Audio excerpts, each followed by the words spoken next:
The Tennessee Titans must take Joe Alt if he's on the board at pick 7, but there are a lot of other great tackles in this class. I'm going to break them all down on today's edition of the Locked On Titans podcast. Let's get it. You are Locked On Titans, your daily Tennessee Titans podcast, part of the Locked On Podcast Network, your team every day.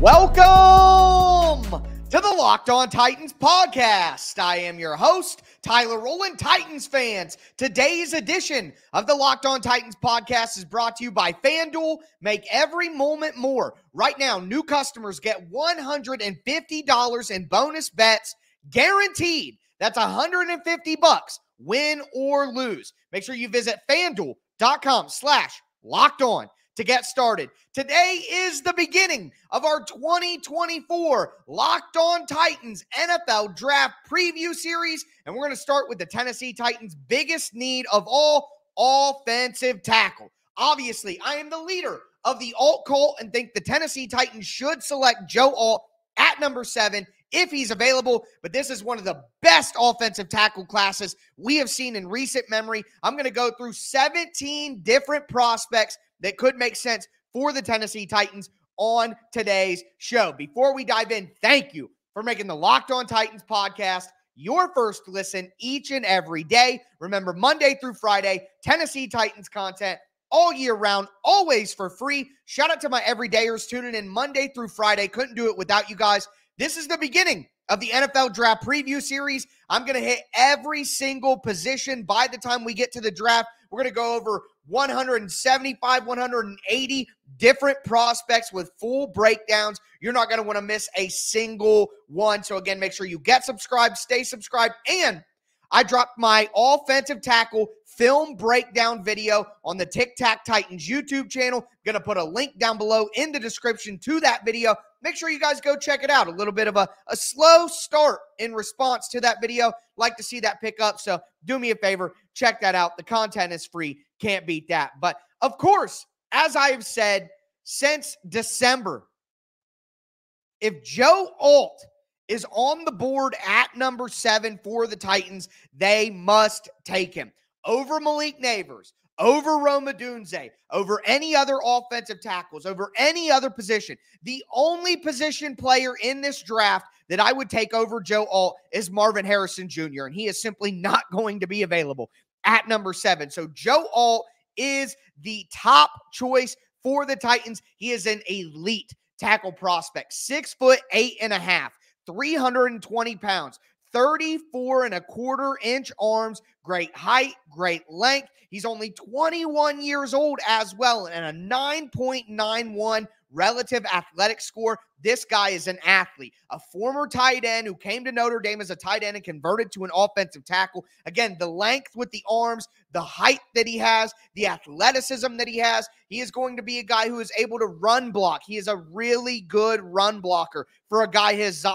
size. He's going to be good on front side kickouts, on zone runs. He's going to have backside cuts on zone runs. He showed the ability to get to the second level and take on guys as well. One of my plays that I broke down in my film review of Joe Alt covered him knocking Peyton Wilson, one of the top linebackers, completely out of the frame and opening up a touchdown run for Estime. So he is a great run blocker, great athleticism. His technique is really polished for a guy his age with room to grow, and the consistency. Like, you just don't see mistakes in his assignments, in his technique. Joe Alt is the safest and best offensive tackle prospect. Now, he isn't a guy who plays with a ton of power, and all of you guys get in my comments and tell me about Greg Cosell said he didn't like him. Well, Greg Cosell said that he doesn't play with power and he doesn't have a lot of power in his hands. That's true. Not everybody in the NFL wins with power. Some people win with athleticism and win with technique, and that's what Joe Alt does. He does need to improve his independent handwork. Guys, when you're talking about offensive tackle play, using both of your hands independently is important. You got to be able to use one hand doing this, use your other hand to do something else. And Alt is a guy who likes to use both of his hands at the same time and have them tied together. He's got to learn to use his hands independently. That's something that he's going to be able to improve with technique. And a guy who's that tall, 6'8.5", he has a tendency sometimes to lean over at the waist. And when you do that, you can lose your balance. But those are technique things that he can clean up. So maybe doesn't have elite power like some of the guys we'll talk about, but that size, that length, that athleticism, and being only 21 years old, Joe Alt is a guy who should be at the top of the Tennessee Titans board. And the Titans met with Alt at the Combine. They met with him in a top 30 visit here before the draft, so there is clear interest. The next guy that I want to talk about is Olu Fashanu, the offensive tackle out of Penn State. 6'6", 312 pounds. He's got 34-inch arms himself, so good length there. Only 21 years old as well. A 9.49 relative athletic score, which he is a good athlete. The pass blocking. I mean, he's given up 17 pressures in his entire career at Penn State. He is an elite pass blocker. Incredible feet. Where we talk about the length and the size from Joe Alt, the feet of Olu Fashanu are incredible. He's able to quickly recover. He's agile. He can move those puppies. There's no other way to put it. Just great, great feet from Fashanu. He does play with independent hands. He does a good job of using his hands to do different things at the same time. Very good at recognizing stunts and twists. He is a guy who is strong as well. The issues come in with the hand size. So he does not have very big hands. He's got 8.5-inch hands. I mean, that is tiny. Taylor Lewan had small hands, and he was at 9.25. So 8.5-inch hands are small. And here's the problem with Fashanu. The small hands show up on tape. It's not like, oh, well, you know, when you watch the tape, that's not really a big issue. No, the hand size is a big issue on tape.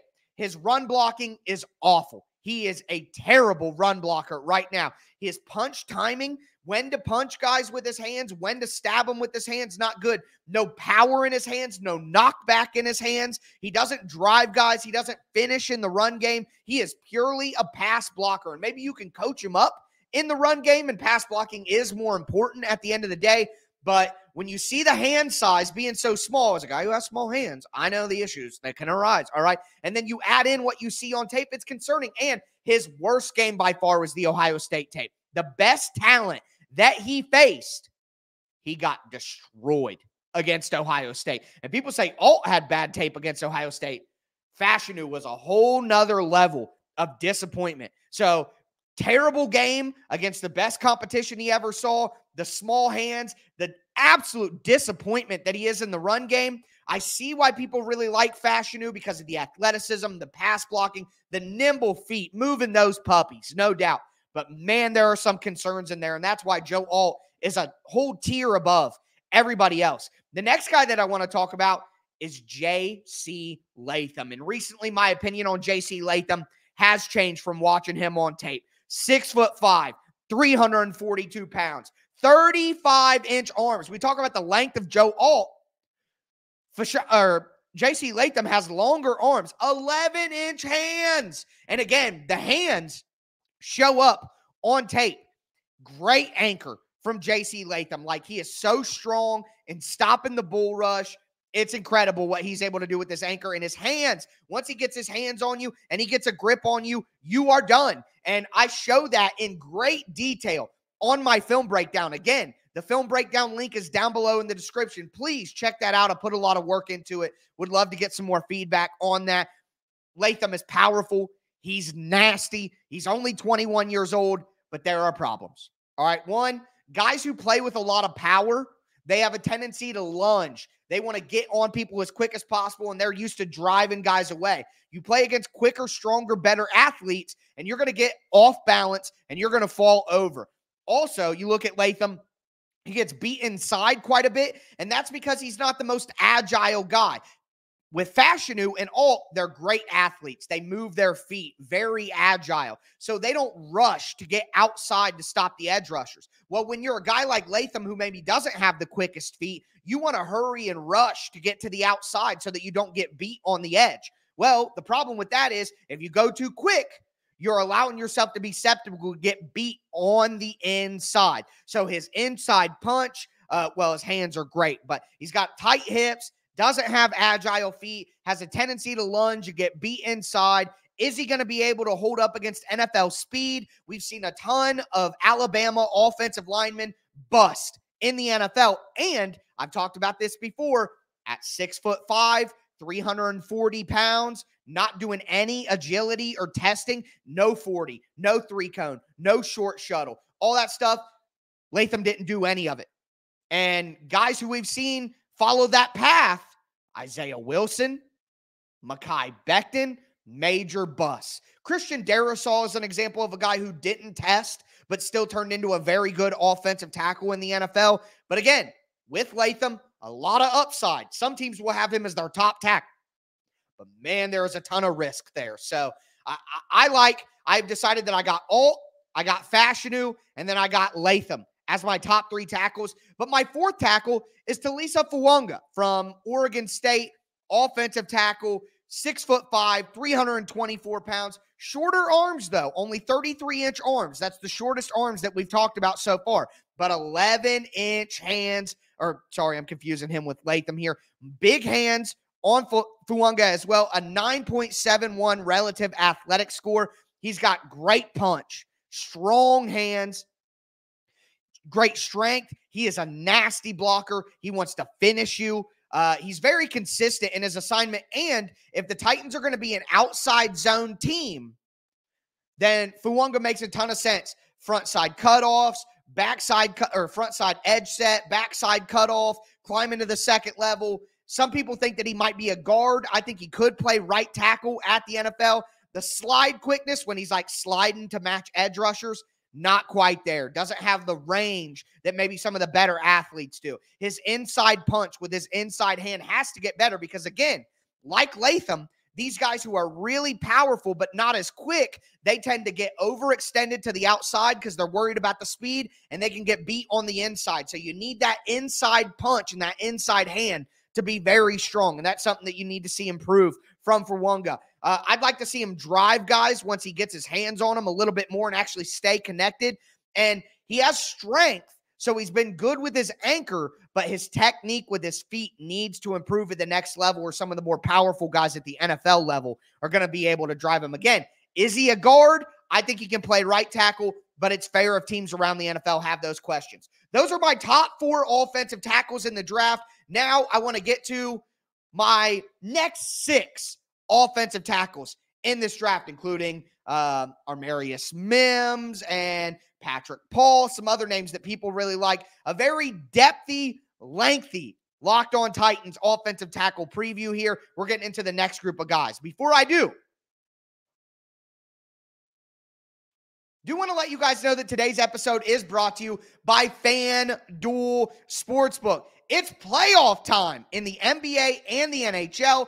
Baseball is in full swing, and FanDuel is the best place to bet on every game. Right now, new customers get $150 in bonus bets guaranteed. That's $150 win or lose. You can bet on everything from slap shots to home runs to slam dunks, all on an app that's safe, secure, and very easy to use. What are you waiting for? Make sure that you visit FanDuel.com/lockedon and make your first bet an automatic win. FanDuel, America's #1 sportsbook.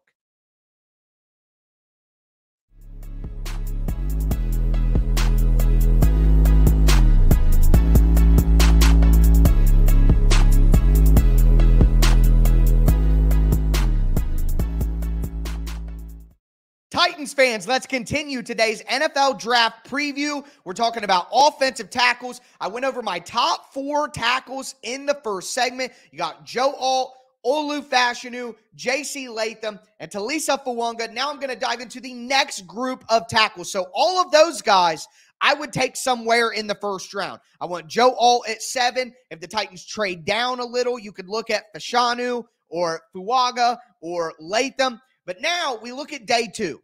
Okay, and I do want to give a disclaimer here.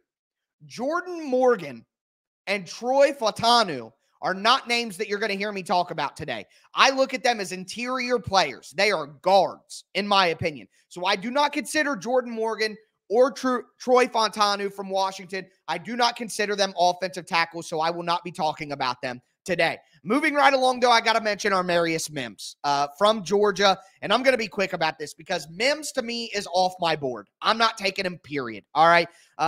Mims, look, 6'7", 340 pounds, 36-inch arms, 11 and a quarter hands, 9.53 RAS, 21 years old. If I just told you that in a vacuum, he would be the number one offensive tackle in this draft, period. I mean, he's got freak size, great power, great agility. He can move guys in the run game. He's got powerful hands. He's got good pocket slide to meet guys at the top of the edge.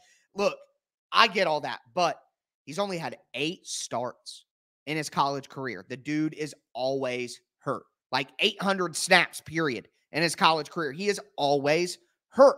Not only that, but he's a leaner. He tends to lean forward. He doesn't quite have the power that you see from a J.C. Latham or a Fuwanga. He's a guy who has zero experience in zone blocking. It's not something that he's comfortable with or that we've seen on tape. He has a tendency to overset. Again, a guy who gets beat inside because he's worried about the speed to the edge. Doesn't have a lot of twitch in his game either. So for me, like, he's just off my board. The injuries, the lack of experience, a Georgia tackle, I'm just out. I'm out on Armarius Mims, so don't want to talk about him anymore. Moving forward, though, the next guy that I do want to talk about that I think could be an option for the Tennessee Titans at pick 38. Now, he may be gone by then. I think he slips in to the first round or the first couple of picks of the second round, but Tyler Guyton, the offensive tackle from Oklahoma, 6'7", 320 pounds, 34 and a quarter inch arms, 10 and a quarter inch hands, 9.74 relative athletic score, only 22 years old. This guy has a great frame. His length, his height, his size, he is built well.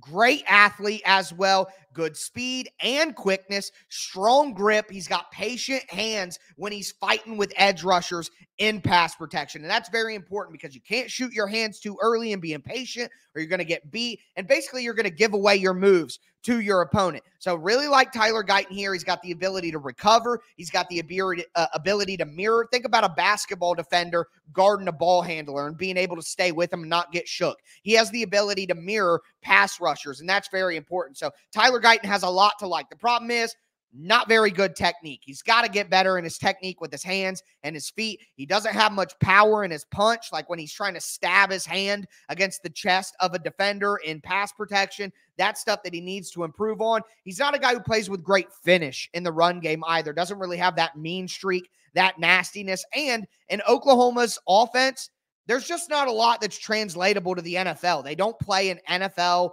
caliber offensive style. So it makes it hard to look at him and be like, oh, he'll do this at the next level. He's only played 1,000 snaps, and that makes you worry as well for a guy who's older than all of the guys that we've talked about as well. But if you want a project who, if you clean up the technique, he's going to be a starting offensive tackle in the NFL, Tyler Guyton is the guy for you. The next guy is a guy we've talked about already, and that's Kingsley Suamatai from BYU, 6'4", 326 pounds, 34 and a quarter arms, 10.6 inch hands. He's 21 years old, 9.35 relative athletic score. So a guy with good testing numbers. I think he is a guy who will be available for the Titans at pick number 38. He has great experience. He's played 1,000 snaps on the left and the right at offensive tackle. He's got good strength as well versus the bull rush. Not a guy who's going to get bowled over a ton. He's got quick hands and, again, independent hands where he's able to use both of them at the same time. He's good on down blocks as well, getting movement in the run game and a down block. Think if you're an offensive tackle and there's a defensive tackle on your inside shoulder towards the center and you're able to wash him down the line of scrimmage to open up a hole, good job there. The problem is not great agility. He didn't do any agility testing, like 3-cone, short shuttle. Not a guy who's played a lot in zone run schemes, and I don't think he's a great fit for a zone run offense, which I think the Titans will utilize. Doesn't do a great job of climbing to the second level. Has a tendency to get beat inside as well. Doesn't really have the speed. When I talk about guys who have good, like, pocket speed, Joe Alt, Fashanu, guys who really can get to the edge and stop those edge rushers when they do their speed rush. Think about a guy like Harold Landry. Suamatai isn't a guy who does a great job of getting to the edge to beat speed. Run blocking really leaves something to be desired, and he doesn't really pick up stunts and twists very well, so the awareness level is lacking with Suamatai. But again, could be an option at 38. I think there are better options on the board now that I've dove into the tape and done more of my research, but Suamatai is definitely an option at number 38 for the Titans. And then I want to mention Roger Rosengarten from Washington, 6'5", 308 pounds, so a little on the smaller side, only 33.25-inch arms, 9.6-inch hands. He is on the smaller side. Now he's 21, about to turn 22, a 9.59 relative athletic score. He's got great agility, great quickness, great recovery speed. He's got good punch with his hands. He's got refined technique with his hands. He's a guy who really wins with technique and agility, plays with independent hands, and he had an elite performance at the Senior Bowl. But the problem is, again, short arms, small hands, doesn't play with a lot of strength, has a tendency to lean and lunge, which can get him off balance and get him beat. He played his worst against Oregon and Michigan, which were his top competition in this year. So bad against the top competition, short arms, small hands, doesn't play with great strength. That's worrisome to me. That's and with the Titans and their coaching staff talking about how much they want length, I just don't think that Rosengarten is a great fit for the Titans, especially at number 38, and I don't think he's going to be available much further down the line. The next guy that I want to talk about, though, I don't think that I would take him at 38, but if the Titans trade down in the second round like I want them to do, 45, 50, 55, somewhere in there, Patrick Paul from Houston makes a ton of sense. 6'7", 330 pounds, 36-inch arms, 9.3-inch hands. He's 23 and a half years old, though, so the oldest guy that we've talked about so far. He has a 9.75 relative athletic score. Absolutely impressive. Incredible frame.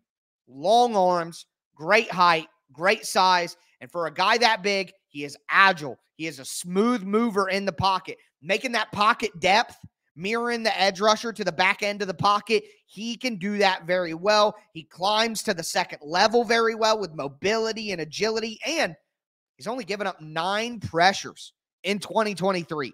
Like, elite production in 2023 from Patrick Paul. But again, he's an older prospect. He was going up against boys, and you could say that he was a man at 23 years old. Now, I would argue that that makes him, he's ready to come in right away and compete.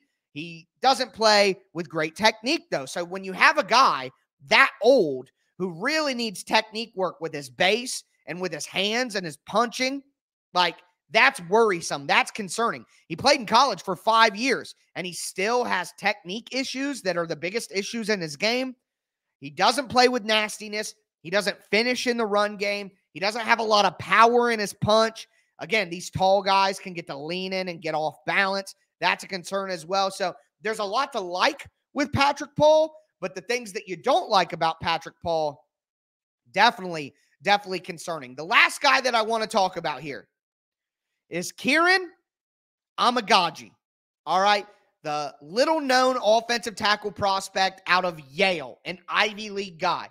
Look, he's 6'5", 320 pounds, 36-inch arms. Whoa. 9.6-inch hands, 22 years old. Great frame, great length, similar to Patrick Paul. He gets great pocket depth. So a guy that big with good movement skills. Has power in his punch, which is different than a lot of these tall guys. Alt doesn't have the power in his punch. Patrick Paul doesn't have the power in his punch. Tyler Guyton doesn't have the power in his punch. But Amagaji does have power in his punch. And for a tall, athletic guy, he plays with violence. So there is incredible potential there with Kieran Amagaji. I would love for the Titans to get their hands on him late in the second round in a trade back. Early in the third round, if they pick up a third-round pick, he would make a lot of sense. Now, Ivy League competition didn't really challenge him all that much. He didn't do any testing. So we have nothing to confirm what we saw on tape with the athletic testing. Hasn't been very good at reach blocks and crossing the face of his defender, which is important in a zone scheme. And he hasn't shown great awareness on twist and stunts. So he's definitely a guy who needs NFL education, even though he comes from the Ivy League. So those are guys that I like. Again, Patrick Paul, Amagaji, and a trade back in the second round or picking up an early third-round pick. Tyler Guyton, if he falls to number 38. I love those options for the Titans on day 2 in the NFL draft. But let's talk about the day 3 options in the NFL draft. Before we do, though,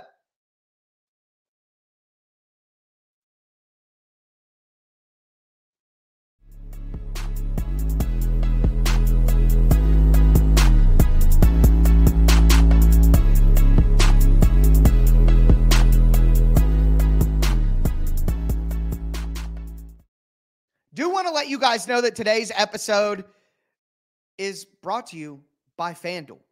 But I also want to thank you for making the Locked On Titans podcast your first listen each and every day, and also tell you about Locked On's the first ever, it's not just for Locked On, it's the first ever 24/7 national streaming sports show. It's on YouTube, and now it's also available on Amazon Fire TV. It's called Locked On Sports Today. It's here for you 24/7, covering the top sports stories of the day with local experts from Locked On. Find Locked On Sports Today, now available on YouTube and the free Fire TV channels app on Amazon.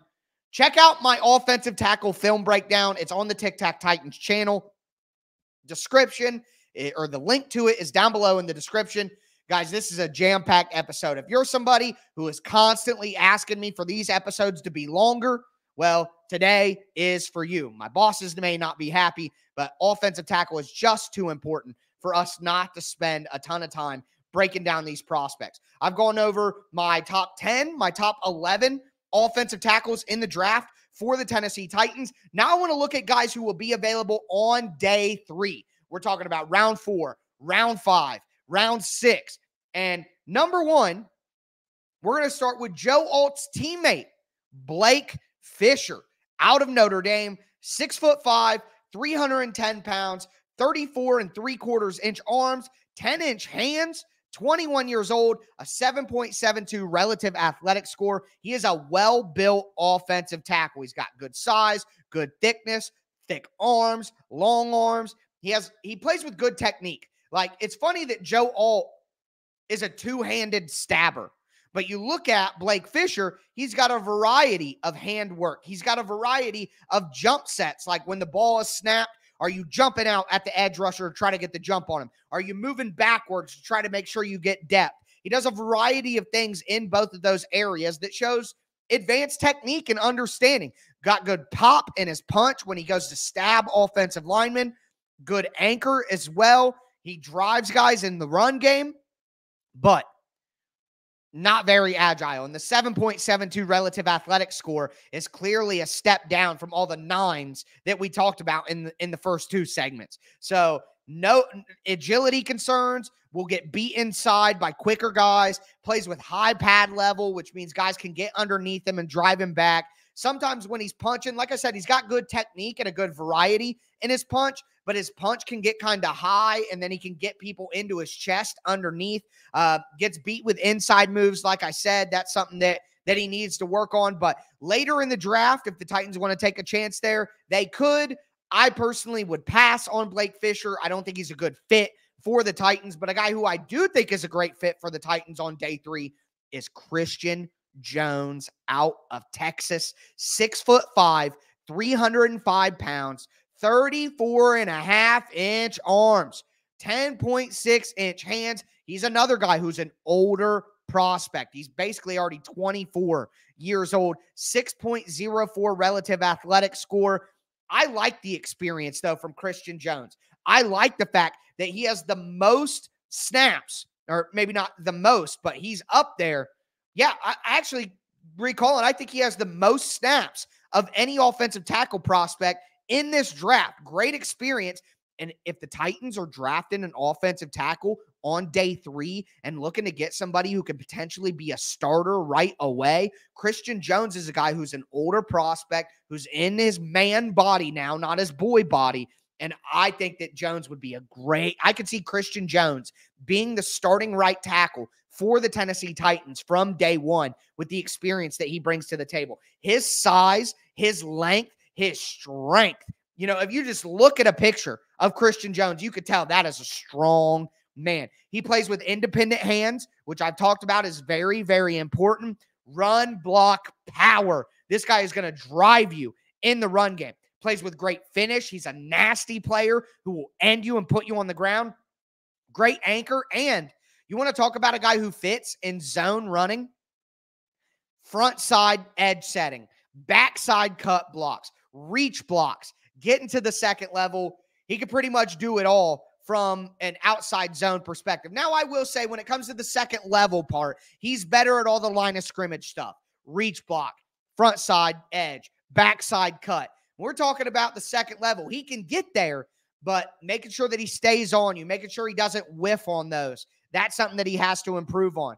His balance, his feet maybe aren't as quick and as nimble as some of the other guys that we've talked about. So that's something to worry about.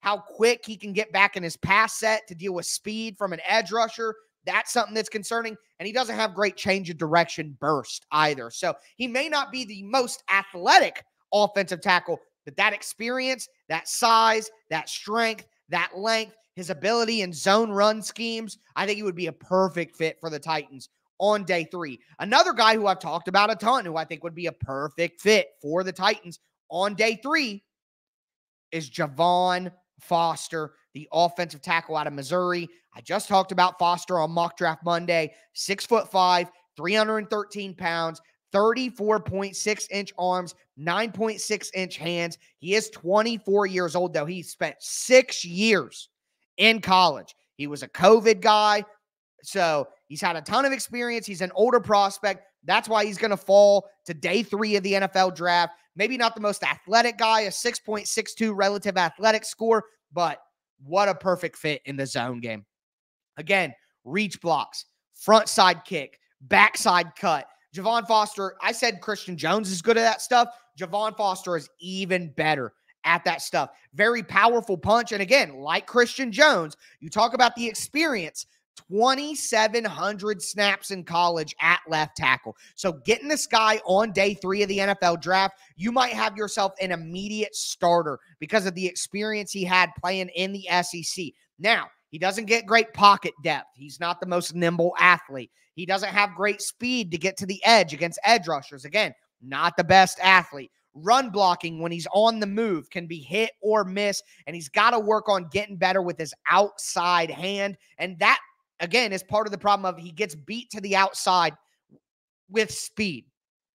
As your right tackle, if he can convert to right tackle, I think he's got a better chance to survive there and be a full-time starter. But I just love what Javon Foster brings to the table. I think he would be an excellent fit for the Tennessee Titans. If the Titans could get Joe Alt at number 7 and then follow that up with Christian Jones or Javon Foster on day 3, Birdman rubbing hands together meme, baby. That would be cooking for the Titans' worst offensive tackle group in the NFL. So that would be great. Some other guys that I quickly want to mention here, Walter Roos from Oklahoma, 6'5", 313.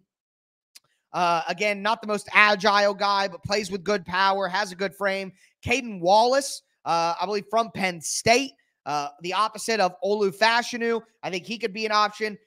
Garrett Greenfield is another guy who could make some sense. School is blanking on me right now. And then Matt Claves, I think is how you say his name, tore his ACL this year. So he's a guy who didn't play a lot in 2023, but I think he brings a lot to the table and would have been a mid-round pick had he not got injured out of Pitt. I think if the Titans want to take a chance, Claves, I think is how you say it, would be a good option at the end of the draft, like 7th round. So those are all of the offensive tackles I'm keeping my eye on. Let me know down below, day 1, day 2, day 3, who are your favorite options for the Titans. Again, go check out my offensive tackle film breakdown on the Tic Tac Titans YouTube channel. But tomorrow, barring any big Tennessee Titans news, which we're going to get a press conference from Callahan and the coordinators, we'll be talking wide receiver. But as always, I am your host, Tyler Rowland, and this was Locked On Titans.